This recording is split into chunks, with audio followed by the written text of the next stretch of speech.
Good evening, everyone, and welcome to another round of sound. This is the #1 Cochran Sports Showdown. I'm Bob Pompiani. Happy Labor Day to all of you. Hope you enjoy the rest of your weekend. We got a big week. This is NFL week #1, and we have a lot to get into. That, the ACC realignment, Pitt, Penn State, West Virginia all in action. But the #1 topic tonight on the #1 Cochran Sports Showdown will be the Steelers and the 49ers. Here to discuss, Chris Muller from the PM team on 93.7 The Fan. We also have Mark Caboli from The Athletic and Mr. Will Gray's Associated Press. More fresh kicks, people. More fresh kicks. Let's go. Look at They that. orange, 2 weeks Will? in a row, but They're not. They're not. But that's your lane. That's your lane. You can have that lane. What are you saying my lane is here? Bright, You like? festive I was colors? upset the purple was. He didn't rock the purple I today. expected the purple, not the orange, or maybe both. Right. And How you about got Mr. October here? Come on, All isn't right, that well, enough let's talk for about people? Mr. September, and that may be Kenny Pickett. But I want to just start with the overall. Mark, we'll start with you on just your expectations.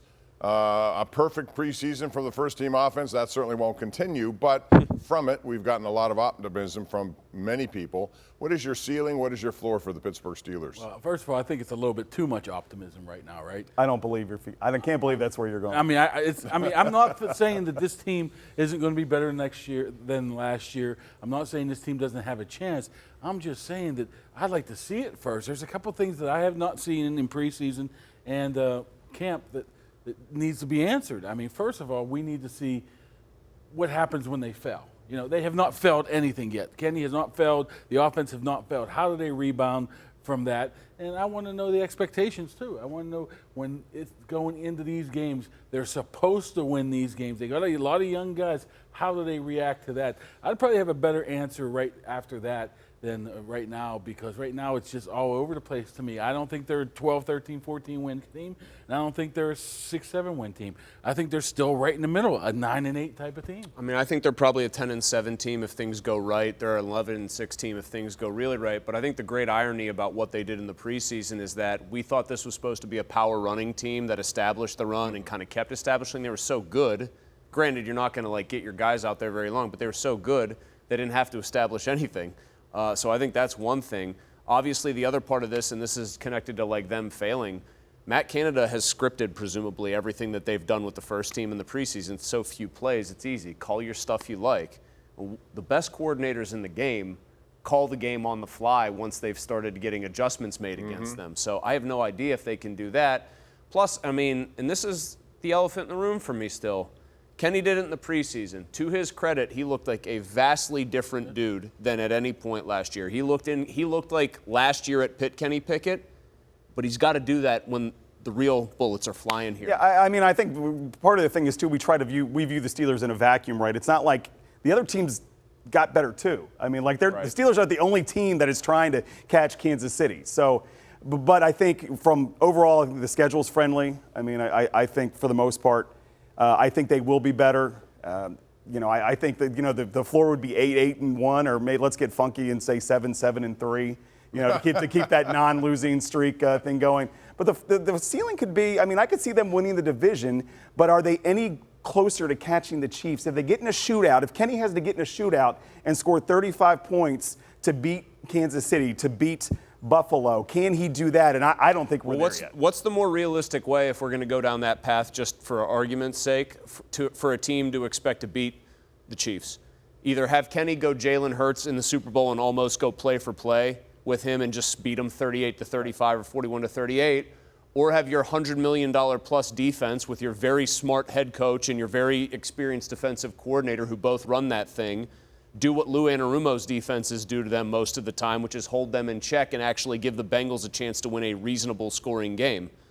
This idea of can Kenny win a shootout, listen, if we get to the point where he's got to go blow for blow with Patrick Mahomes up and down the field, they're going to lose. Right, but the track record against good teams in big games of late has not been good defensively. So, I tilt more towards they might have to get in the shootout because that's like a just problem what the with their track record is. construction then, because they've spent $115 million, $118 million on a defense that can't do it when it matters most. Hey, look at the last team that really made Patrick Mahomes look human, right? Tampa, where they just knocked the living snot out of him, right? So what are they going to do? Tanya Harding both of his starting tackles' knees then? Because But I mean, that's the reason Tampa made him look bad. That is a blueprint almost better than outscoring them if you're in the Steelers realm right now. You try to win it that way if you get to that point, I think. Well, let me ask you about rookies. This draft class seems to be a very good one. And if Corey Trice had been healthy, he would have been on the roster too, which means everybody would have made it.